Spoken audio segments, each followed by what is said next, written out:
Vamos lá, gente, fazer a oração aqui de proteção. Tá? Respira, solta.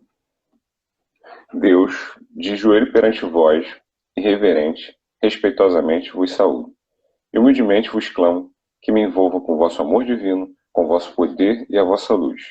Vos peço também que, se houver aqui espíritos vibratoriamente desequilibrados, que eles sejam envolvidos, positivados, purificados, reordenados, reequilibrados, realinhados, reprogramados, reharmonizados, repotencializados e que tenham seus corpos espirituais reenergizados, revitalizados, curados, restituídos e sejam redirecionados segundo o seu merecimento. Vos peço também que isolem esse espaço no seu lado e no seu lado espiritual, fazendo com que tudo que aqui é dito aqui permaneça.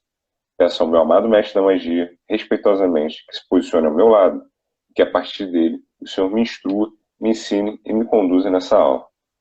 Peço também aos meus guias e protetores espirituais, da direita e da esquerda, que me acompanhem e me amparem. Amém. Então vamos lá. Enche-me de paz. Arcanjo Uriel, liberta-me dos meus medos. Arcanjo Uriel, traz paz ao mundo. Arcanjo Uriel, ajuda-me a servir os outros para cumprir o propósito divino. Que assim seja. Amém. O Criador Lorum, que irradia sua essência nas 7 linhas da Umbanda Sagrada, nós os exaltamos. Saudamos a Oxalá, que agrega nossa fé em seu polo positivo, e a Oiá, que nos equilibra no polo negativo da fé cristalina. Pedimos que nos guarde em permanente contato com a fé original, em sua essência de amor, que nos movimenta na energia que emanada por Exu. Deusa da fertilidade que nos vivifica em todo o reino mineral, fechando os ciclos através da energia renovadora de Oxumaré, que nos eleva em um novo tempo por portais que nos expandem. Pelo conhecimento da vibração de nosso querido Pai Oxóssi, se concentra e estagna, se mal usado for, pela nossa querida Mãe Obá. Ela nos transporta ao equilíbrio reordenador emanado por Xangô, Caô, Cabecilê, expressando a sua misericórdia na ordenância de Ansan, para que saibamos respeitar a lei divina, encontrando o caminho da iluminação, traçado por nossa querida mãe, nossa mãe querida que sopra seus ventos para os caminhos sempre abertos de Ogum, que impera com maestria no universo da lei, abrindo todos os portais e nos direcionando a Egunitá, que nos direciona quando perdemos o caminho de nossa existência. Purifica para que repousemos nos cuidados de nosso amado vovô Obaluaê, pois é ele quem nos guarda no tempo de nossa evolução, sarando as feridas, e nos encaminha com a Mãe Nanã com a Mãe Nanã que prepara nosso espírito para renascer. Depois de concluirmos o seu trabalho, ela nos entrega ao doce colo de Iemanjá, mãe geradora de novos rumos, para que o espírito siga sua jornada individual e intransferível, iniciando uma nova missão criativa, cumprindo o seu destino de volta ao divino Criador Olorum, amparado pelo Pai Omolu, que nos envolve nos mistérios da morte. Salve as 7 linhas de Umbanda Sagrada. Salve as 7 linhas de Umbanda Sagrada. Salve as 7 linhas de Umbanda Sagrada. Salve as 7 linhas de Umbanda Sagrada. Salve as 7 linhas de Umbanda Sagrada. Salve as 7 linhas de Umbanda Sagrada. Salve as 7 linhas de Umbanda Sagrada. Saravá. Saravá. Vamos que vamos, então. hoje o estudo é sobre, né, lembrando aqui que a gente está trabalhando com o livro Arquétipos da Umbanda, do Rubens Saraceni. E o capítulo que a gente está hoje, né, o título é Mediunidade na Umbanda. Então vamos lá. Vou ler aqui para vocês. Nas obras de Allan Kardec, Livro dos Médiuns e Livro dos Espíritos, são importantíssimos para quem é médium e para quem quer conhecer sobre os fenômenos espíritas. É importante que todos estudemos as suas obras e de outros grandes autores espíritas, porque seus livros são de suma importância para o nosso aprendizado mediúnico. A mediunidade na Umbanda está centrada em algumas faculdades mediúnicas ou paranormais, e que são estas: incorporação, comunicação, magnetização, fluidificação, transporte, intuição, vidência e audição. A incorporação é aquela por meio da qual a pessoa consegue incorporar espíritos. Comunicação é aquela em que os espíritos conseguem se comunicar com as pessoas por meio de médios específicos. A psicografia e a xenoclasia, quem não sabe, é quando o médium se comunica em outras línguas, né? Pode ser qualquer idioma, mesmo sem ele saber, né? E a magnetização é aquela que os médiuns dotados de magnetismo específico conseguem doar fluidos vitais com propriedades curadoras e energizadoras. Fluidificação é um desdobramento da magnetização, pela qual o médium possui a faculdade de fluidificar líquidos, dando-lhes propriedades energéticas, medicinais e balsâmicas. Transporte é aquela em que os médiuns são dotados de faculdade de transportarem para si os encostos espirituais e as imantações negativas que incomodam as pessoas. Intuitiva é aquela pela qual o médium dotado dessa faculdade canaliza as orientações dos espíritos por um tipo de telepatia e orienta as pessoas. Vidência é aquela pela qual o médium vê a parte do plano espiritual e os espíritos. Audição, ou auditiva, é aquela que, mediante a qual o médium ouve a voz dos espíritos. Sem a mediunidade, não haveria Umbanda, que centrou seus trabalhos na incorporação de espíritos e nos trabalhos espirituais de consultas, descarregas, observações, fluidificação, magnetização e tudo mais. Bem, essa parte aqui é interessante porque muitas pessoas se perguntam, né? O que é ser médium? O que é... Entendeu? A gente tem, às vezes, a visão, né? Até ele fala aqui que são propriedades sobrenaturais, né? É uma denominação que a gente dá. Mas, na verdade, por não ter uma explicação puramente científica, a gente tende ao misticismo. Só que a maioria das pessoas tem algum tipo de mediunidade. Todas as pessoas que eu conheço assim mais próxima já tiveram relatos de vidência, de clarividência, de intuição. Então, é uma que todo mundo tem. Todo mundo tem aquela questão assim, eu não fui porque eu senti que algo ia acontecer, ou eu não fiz isso porque eu senti que alguma coisa ia acontecer, eu não senti uma boa energia na pessoa e tal. Então, isso é um fato. Todo mundo tem uma mediunidade, né? Algum tipo de mediunidade. Vocês viram que tem tantas aqui, né? Eu, por exemplo, eu tenho mais em mim a magnetização e fluidificação. Tenho pouquíssimas das outras. Mas vou te falar, eu acredito, né? E dentre tantas coisas que eu estudo e vejo, cada vez eu acredito mais que os tipos de mediunidade, apesar de você nascer com elas, em alguns casos, né, ou ter mais afinidade por algumas delas, que você possa vir a aprimorar, né, ou adquirir uma habilidade dessas, né? E é bem possível.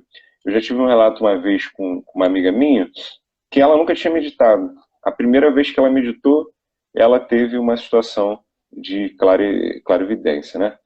Então, eu sei, já vi muitos relatos que as pessoas, principalmente sobre o efeito de hipnose, né, que que você consegue libertar a capacidade da mente, você consegue trazer, às vezes, um talento, uma característica, né, de mediunidade, que você, às vezes, não tinha nem percepção disso, né? Isso é bem bacana. Também tem relatos, tem uma autora que eu gosto muito, Anna Brown, que tem um livro Mãos de Luz. Ela, a vida inteira, foi cientista, pesquisadora. Você vê, cientista da NASA. A pessoa era extremamente cientista. e com o decorrer do tempo ela veio a trabalhar só com cura, né? Através da cura pelas mãos, reiki e diversas outras técnicas. E ela conseguiu desenvolver a capacidade de enxergar as cores das energias. O livro dela é muito bom para quem se interessa por cura, que trata exatamente disso. Ela conseguiu, no decorrer dela, nos estudos dela, desenvolver esse tipo de mediunidade, né? Esse tipo de visão energética. E isso é bem bacana, é um exemplo de que o ser humano, né, ele tem essa potencialidade em si, basta a gente descobrir. Helena Blavatsky, ela fala que tudo é técnica, né? Até Uhum. materializar, tudo é uma questão de técnica. Sim, que a gente às vezes nem sabe, né, É. que existe. Então, vamos lá, vou dar sequência aqui para a gente comentar isso. O médium de Umbanda. Médium é médium em qualquer lugar, doutrina ou religião. Mas para ser médium de Umbanda, a pessoa precisa possuir a faculdade de incorporação, pois o grande trabalho da caridade espiritual é realizado pelos guias espirituais que, incorporados em seus médios, dão passos magnéticos, fluidificam, descarregam, orientam e desobsidiam. Não devemos esquecer que o desenvolvimento e aperfeiçoamento de qualquer faculdade mediúnica exigem esforço, dedicação, paciência, cautela e bom senso. São importantes para um bom aprendizado sobre o uso de qualquer faculdade mediúnica, e não só com a incorporação. A maioria das pessoas com mediunidade em incorporação, quando começa a desenvolvê-la, precisam de atenção especial, porque apresentam sérios desequilíbrios em seus campos mediúnicos, geralmente sobrecarregados de espíritos perturbadores, sofredores, vampirizadores e obsessores. Essas presenças intrusas dificultam uma boa incorporação. É preciso submetê-las a tratamentos espirituais, às vezes prolongados, até que os médios tenham condições de serem integrados à corrente do movimento mediúnico, onde pouco a pouco vão aprendendo a se soltar e deixar que as incorporações aconteçam de forma ordenada e equilibrada. A mediunidade, seja qual for, precisa ser lapidada, desenvolvida e aperfeiçoada, senão ela fica fora do controle e atrapalha a vida do seu possuidor. Ele fala aqui, né, da incorporação, né? Por que a incorporação ela é muito presente na Umbanda, né? Ele fala aqui que é a principal técnica da Umbanda. Exatamente por isso, a conexão com o espiritual, o espírito, a entidade que está trabalhando ali, ela tem acesso a um conhecimento muito maior do que o nosso, entendeu? A gente tem um limite físico, eles não, eles têm acesso à informação que tiver que ter. Então, muitas das vezes, quando você vai se consultar, né, com o médium lá, que está incorporado, e você quer saber uma questão, quem está falando ali é o médium, só que a espiritualidade, ou ela está acoplada, né, dando as informações, passando as informações, ou quando ele está inconsciente, a própria entidade assume às vezes a voz também, e ela está passando, o médium está passando através da intuição. Ele está se utilizando da intuição, da clarividência, da evidência, para poder passar as mensagens, né? Porque é importante entender que a gente tem um campo energético, né? Nós somos um campo energético. Então, quando você está sendo consultado por alguém, a entidade ela está enxergando seu campo energético. Embora você não veja, ela está enxergando. Então, se você tiver com um espírito ruim colado em você, a entidade está vendo. Entendeu? Às vezes o médium não vê, mas a entidade está vendo. E ela vai falar, ó, tem um espírito aí encostado em você. Ou então tem alguma intenção ruim. Seja lá o que for.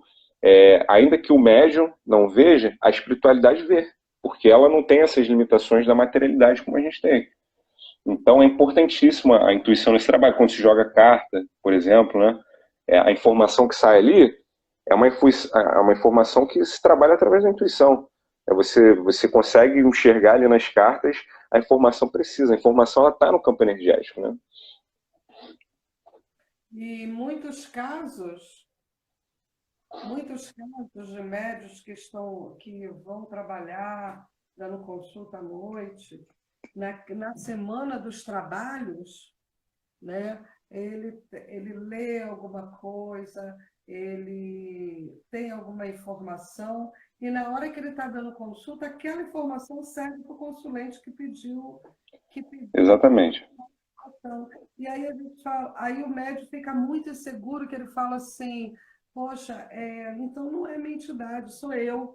Né? Não, a sua entidade já estava te preparando antes para esse. Exatamente. E por isso, ela já te deu todas as informações que você precisaria usar no dia da orientação. Mas isso que você falou, né, é muito real, né? Que várias vezes, assim, quando eu tô na semana, assim, conectado com a espiritualidade, né? Eu faço mais trabalho de cura, né? Às vezes eu li uma coisa na semana que é a informação que eu preciso para passar para aquela pessoa que está deitada ali na maca. Isso é incrível, né, cara? Outra coisa também, às vezes você tem um tipo de informação, tá? E você vai trabalhar. Aí todo consulente que entra, ele entra com o mesmo problema. O mesmo problema em vários consulentes diferentes. Isso é impressionante. E aí uma informação vai servir para 10 consulentes. Uma vez o Camboja falou assim para mim, mas a sua Maria Mulambo só receita isso? Aí eu, não, ela só receitou isso hoje. Porque está todo mundo com o mesmo problema. E a gente fica achando que é coisa nossa. Sim, mas isso tem uma explicação, né? Isso tem explicação. Existe uma denominação que se chama campo mórfico. Campo mórfico é exatamente o que eu falei. A gente transmite informação para o outro, inconscientemente. Né? Então, a informação está no nosso campo, está no campo da outra pessoa, e a gente externa essa informação que o outro precisa. Né? A gente está nessa posição. Então, a informação está aqui, entrega a informação. Né? Isso acontece sempre, isso é bem bacana. Vamos lá, vamos dar seguimento. Vamos dar sequência. Os trabalhos de Umbanda. Os trabalhos espirituais de Umbanda processam-se de duas formas, no centro e na natureza. Nos centros, os trabalhos de assistência espiritual são comandados pelos guias espirituais, cabendo aos médiuns estar em harmonia e equilíbrio para que as incorporações sejam plenas e não aconteçam perturbações ou interferência do baixo astral. Ao médium dirigente e seus auxiliares, compete fazer as firmezas indispensáveis para que a segurança da casa esteja ativada e os guias possam servir-se delas para trabalharem o lado espiritual dos médiuns e da assistência de forma quase imperceptível. Certos cuidados são necessários, porque sem pontos de segurança e de descargas, não é possível conter e recolher as hordas de espíritos desequilibrados que entram no centro, tanto acompanhado por alguns médiuns que estão sendo atuados com assistência, como quem chega com inúmeros problemas a serem resolvidos pela espiritualidade. Os pontos de firmeza e de descarga são vórtices absorvedores de energias negativas, de obsessores, sofredores e vibrações negativas, que são portais multidimensionais que caminham cada coisa para o seu lugar. Passe energético, magnético, espiritual, transporte, desobsessão de espíritos desequilibrados, anulação de trabalhos de magias negativas, trabalhos de cura espirituais, orientação e doutrinação, são atividades corriqueiras para os médios de trabalhos espirituais. Para alguém que entra pela primeira vez em um centro de Umbanda, a impressão de confusão ou até de bagunça assoma de imediato, pois enquanto um guia espiritual está dando consulta ao consulente, outro está fazendo descargas pesadíssimas, outro está dando passe, outro está cuidando de espíritos sofredores. Ou seja, né, como eu havia dito aqui, o trabalho que acontece dentro do ele é quase que imperceptível, porque você olha, muitas das vezes, né, eu, como sou novo, às vezes eu olhava assim e falava, gente, mas o que aquele médium ali está fazendo ali incorporado? O que a entidade dele está gritando, ou está fazendo assim com a mão, né? Muitas coisas a gente não compreende, mas isso é o trabalho da espiritualidade, né? Eu, por exemplo, eu estudo a técnica de magnetismo, né? Eu estudo a técnica, né? Eu estudo a ciência, as coisas de como são feitos. Só que o médium, quando está incorporado, o espírito ele não precisa estudar isso, ele sabe, ele aplica isso de uma forma natural, entendeu? Eu só estou aprendendo algo que eu já deveria saber, né? E a espiritualidade, ela faz isso. Então, às vezes você vê lá, a entidade está passando a mão na pessoa, ela está fazendo magnetismo na pessoa. Aí você vai falar, mas isso aí, quem somos nós para dizer como a espiritualidade tem que dar o passe, né? Isso é uma coisa sempre falada, são os meus estudos de magnetismo, que para a espiritualidade não há critérios, não há regras. eles sabem o que eles estão fazendo muito mais do que a gente aprende nos livros, entendeu?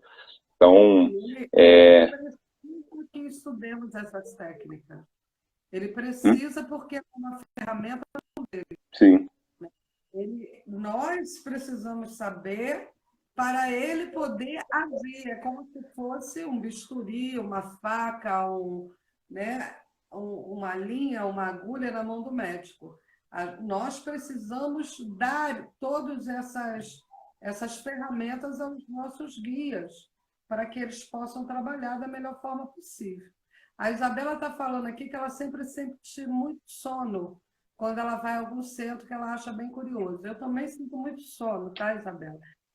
Eu penso assim, na minha experiência, que é como se fosse já um desdobramento, como se eu já estivesse me preparando para a espiritualidade trabalhar. Em outros casos, pode ser também um retardo para que você não vá, né? Mas eu prefiro olhar pelo outro ângulo, que eu estou sendo preparada para o trabalho. Né? E aí Sim. você vai entrando num outro campo vibratório. Né? Eu penso assim. Isso é interessante que ela falou aí, que é o seguinte, essa questão de sentir sono, tem muita questão energética, né? Mas é uma curiosidade, quando a pessoa está dormindo, ela faz como uma projeção astral, né? Então, se você está dormindo, já aconteceu com uma amiga nossa de dormir num trabalho que a gente estava fazendo lá, e depois ela recebeu o guia dela, né, o caboclo dela. Que é isso? Quando a gente dorme, a gente está inconsciente, né? Às vezes a gente não sonha, não sabe o que está acontecendo e tal, mas ali está sendo feito um trabalho espiritual. A pessoa, quando está no estado sonambúlico, né, que é o estado de sono mais profundo, ela está muito aberta, entendeu? Então, às vezes, pode ser uma tentativa de abertura, pode ser uma concentração de carga, entendeu? Muita coisa pode ser a respeito disso. Mas saiba que quando você está no centro, ali é um lugar que são feitos trabalhos para que haja proteção. Então, vamos supor que você, como foi dito aqui no texto, né? Às vezes a pessoa vem com o espírito sofredor do lado dela, vem com o espírito vingativo, o que for. E o espírito, muitas das vezes tem casas que o espírito já fica na porta, mas tem casas que permitem a entrada para esse espírito ser trabalhado, entendeu? Então esse espírito entrando junto com a pessoa, ela ali na gira, no ritual, esse espírito está sendo trabalhado. Assim como nós vamos ali, entendeu? Às vezes você está com algum problema e tal, aí você vai ali ouvir a palavra, vai ser consultado e vai te trazer essa melhora. Quem está desencarnado está ali também, né? Está ali para procurar ajuda, está ali para procurar a palavra, está ali para encontrar a luz. Acho que a palavra mais certa seria essa, né? E muitas vezes a gente está dividindo a energia com aquele espírito, né? E aí ele Sim. é trabalhado através do nosso sono. Uhum. Né? Tá Pode tudo ser também. certinho. Sim. E, às vezes não tem espírito nenhum e quem está sendo trabalhado somos nós mesmos. Uhum. Porque nada mais perto do espírito, do nosso espírito, da nossa alma, do que estar em estado sonolento, né? Sim. Sim. Do plano espiritual. Você estar com sono, você está muito próximo do plano espiritual. E aí as entidades trabalham com mais propriedade. Sim. O interessante aqui que ele fala também dos pontos, né? Os pontos, seja eles cantados, seja eles riscados, né? Quando fazem os símbolos, as figuras, esses pontos eles têm objetivos, né? Assim como a gente acende a vela com intenção, né? Para comunicação espiritual, para proteção, toda essa ritualística ela tem uma importância, né? Então é interessante, né, que as casas espíritas de Umbanda e tal tem esses pontos. Quando é cantado, você percebe, às vezes está cantando, tem pontos que são para chamar uma linha, tem pontos que são para despachar uma linha, tem ponto de descarrego, tem ponto de defumação, existem pontos de diversas coisas, né? Mas o ponto é exatamente isso, é quando você coloca a intenção, né? Seja arriscado, seja falado, seja de que forma for. Eu vou dar continuidade aqui então. Você estava falando dos pontos de descarga também. Uhum. Isso é interessante, porque você pode fazer oferenda, a gente fala oferenda, né? Pro seu orixá ou para o guia que está sendo trabalhado, existem várias coisas aí, né? Estou falando o meu entendimento, tá, gente? O meu entendimento não é a verdade, é a minha verdade. Na minha verdade, eu entendo assim. Quando a oferenda é feita, ela faz uma vibração, e nessa vibração, o meu guia, o meu orixá, ele faz o trabalho. Se eu estou num portal, no campo de força daquele orixá, daquele guia, obviamente que ele vai trabalhar com muito mais desenvoltura e muito mais potência, né? Porque ele vai estar no campo energético familiar a ele. Então, tudo que ele precisa está ali. Mas isso não quer dizer também que ele, se você não puder estar no campo de força daquela entidade, que você não possa fazer a sua oferenda para que ele possa usar a energia, né? Ele vai fazer o trabalho, sim, tá? Independente de você estar no campo de força dele ou não. Eu falo isso por experiência própria, porque muitas pessoas me perguntam isso. Não, você acha que acontece, que os pedidos são atendidos? Eu não só acho, como já comprovei, né? Eu raramente vou no campo de força fazer minha oferenda. Muito pelo contrário. Sim. Ele fala exatamente disso aqui, né? Impossível, praticamente. Jogue, vá no rio, vá numa cachoeira. Meu Deus, é praticamente impossível. Ou despache em tal lugar. Gente, às vezes você mora num apartamento, não dá para você despachar, está trabalhando, você vai jogar no lixo mesmo, depois que acabou a oferenda. Normal. Né? A entidade veio, usou aquela energia, acabou. Aquilo ali você vai dispensar na lixeira. O único lugar que você não deve dispensar é na própria natureza, né? Que vai para lá, Sim. suja tudo, deixa aquele monte de copo, aquele monte de garrafa, aquela coisa horrorosa que polui tudo. Será que a entidade vai gostar daquilo? Claro que não. Aqui, ó, o próximo título é exatamente sobre isso, né? Os trabalhos na natureza. Vou ler aqui para a gente continuar essa conversa aí.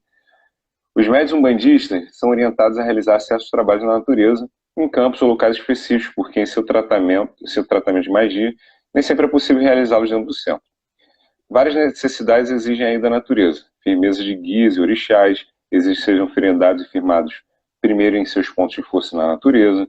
Descargas ou despachos de força negativos têm que ser feitos nos campos de onde vieram. Descargas elementais exigem a presença da pessoa na natureza e no ponto de força onde são abundantes. Oferendas procitatórias devem ser feitas na natureza. Oferendas de agradecimento devem ser feitas nos pontos de força das entidades invocadas. Os principais pontos são beira-mar, cachoeiras, rios, lagos, bosques ou matas, pedreiras, montanhas, caminhos, encruzilhadas, cemitérios e porteiros. Geralmente são os guias espirituais que determinam onde, como, o que e por que trabalhar na natureza. Não há nada de errado em realizar trabalhos na natureza e, se feitos corretamente, são muito bons. Entrar e sair da natureza exige procedimentos corretos, indispensáveis a um bom trabalho de magia espiritual e religiosa. Como a Ana Cláudia falou, né? A gente tem que saber entrar e sair da natureza, né? Então não adianta a gente ficar poluindo lá, jogando várias oferendas e achando que está tudo bem, né? O fato da gente ir ao ponto de força é exatamente porque nas aulas passadas, né, que a gente falava sobre os orixás naturais, né, as entidades da natureza, há forças que são propriamente da natureza. Então, ali é o ponto de força que a gente tem que trabalhar, né? Normalmente as entidades se apresentam conforme, né, se for pegar um Ogum, né, Ogum Beramar, né, aí você já sabe qual o ponto da natureza dele. Quando você pega alguma entidade que é de Oxum, né, eu não vou lembrar os nomes agora exatamente, mas às vezes só pelo nome você já consegue identificar qual é o ponto da natureza que aquela entidade trabalha. né, que ele precisa dessa energia natural para poder fazer os trabalhos espirituais. Então, a natureza é o lugar onde se encontra concentrada essas energias. Então, por isso que a gente vai à natureza, às vezes, para fazer oferendas, né? Aí a gente fala assim, às vezes um dirigente, né, vai à praia, normalmente no mundo. Por quê? Porque aquele campo ali reúne uma vibração energética capaz de atingir um universo muito maior do que atingiria se fosse num determinado lugar, sem ser naquele ponto de força. E o mesmo se dá, estou falando da minha experiência de vida, tá, gente? A minha verdade, torna a repetir, não é uma verdade absoluta, tá? São várias verdades. Ao mesmo se dá quando a gente, por exemplo, você vai... Eu fui no final do ano, fui numa cachoeira, que era o portal, que era a própria cachoeira, as pedras, que eram outros portais, e duas árvores lindas, que fica a cachoeira, que já é o portal, e os dois portais oferecidos pelas árvores. Eu não tinha levado Muito nenhuma bonito. oferenda. A oferenda era eu, né? Então, eu me entreguei àquela natureza como me ofertei como a própria oferenda para aquela natureza. E ali eu pude trabalhar aquele campo energético. Eu precisei levar flores, as flores estavam ali, era a floresta, né? Eu Sim, estava no ponto de força. Então, muitas vezes, uma oração, ela vai valer muito mais do que toda aquela oferenda que nós levamos sim, no campo de força. Você está lá no campo de força. Se você se reunir e fazer uma oração e olhando e reverenciar todos os elementos e ativar todos os elementos que estão ali, muito forte vai ser a tua oração e um campo de atendimento muito amplo, na minha exatamente opinião. isso. Muito bacana esse lugar aí. Me apresenta esse lugar aí qualquer dia. Ah, é duas barras, meu filho, pode ir. Pelo de 10. Vamos lá qualquer dia, sim. Vamos sim. Então é isso, gente. Ó, por hoje, tá? Era o que a gente tinha para falar, né? Se alguém tiver alguma dúvida, quiser participar, mandar. Saibam que também. Para fazer? Ainda dá Oi? tempo. Ainda dá tempo. Ah lá, Fazer o a quê? Denise está falando que ela pensa assim também, que é E é isso mesmo. isso. É isso. Alguém quer Então falar é alguma isso, ó. coisa? Lembrando que nossos vídeos estão lá no YouTube, né? Sempre um pouco depois aí, um dia ou 2 dias depois, não sei. Vão estar lá no YouTube e aqui fica por 24 horas. Quem quiser ver, rever, mandar uma sugestão, crítica, pergunta, fica à vontade lá que a gente vai estar sempre disposto. Né? Divulguem aí, ó, nossos canais, Instagram, Facebook, YouTube. Vamos que junta a gente cresce. É, e aproveitar para falar do nosso trabalho, né? Falar da escola. Fala um pouquinho, Tiago. Fala um pouquinho da nossa escola. Então, vamos lá. A Ecoamo, ela não é só uma escola de magia, né? A gente trabalha com sagrado feminino, sagrado masculino. E a gente faz diversos estudos, dentre eles temos o estudo da Cabala, em breve teremos o estudo dos chakras, é, temos também o estudo do Ramatiz e o estudo do Rumi Saraceni, que é esse estudo aqui que a gente está fazendo, né? Todos voltados para aprimoramento como ser humano, para a busca do conhecimento e da libertação, né? A espiritualidade tem uma intenção principal, que é tirar os jovens dos jogos, das drogas, e trazer eles para essa realidade, né? Sair da ignorância, despertar para a vida, né? Saber que a gente tem muitas mais coisas a aprender e acrescentar também. Então, sempre quem quiser participar de qualquer atividade nossa, sempre bem-vindo. Lembrando que nós temos nosso trabalho, ele é permeado e é orientado pela Cigana Sete Saias e os Falangeiros da Luz, diz que trabalham na Seara de Jesus. Né? São todos os nossos falangeiros e junto à egrégora que ela tá comandando esse trabalho, né? Ela convida todos, claro, que queiram trabalhar, e ela já nos orienta em cima de muitos livros para serem estudados, né? Muitos mestres esotéricos, nós fazer o estudo deles, e também dos oráculos, porque cigano sem oráculo não existe, né? Obviamente, já tem o curso de tarô cigano e tantos outros tarô, tarô do amor, tarô de Marcélia, e vários tarôs que nós vamos estudar online, que a gente vai ter, tá? Pode aguardar que a gente vai trazer tudo que a espiritualidade está pedindo. E a gente tem certeza que o anseio de vocês é o anseio da gente, né? É atender a demanda da espiritualidade. E vem trabalhar com a gente, Thaís, né? Se você quiser. Thaís, Valéria aí, ó. Tudo bruxa. Esses jovens aí, né? Fazendo um trabalho maravilhoso. Bruxa e reikiana, pô. Mais um trabalho de caridade, você está convidado. Fica o convite formal aí, hein? Aí, Donina falando, vem para Eco. Nós estamos valeu. apaixonados por esse trabalho. Vai sim. É isso, gente. Obrigado aí a todos pela... ficando por aqui. Gente, eu vou encerrar. Tá? O Thiago ficou sem som totalmente. E gratidão, namastê. Namastê. Thiago, namastê. Valeu. Tchau, até a próxima, gente. Tchau, galera. Ué,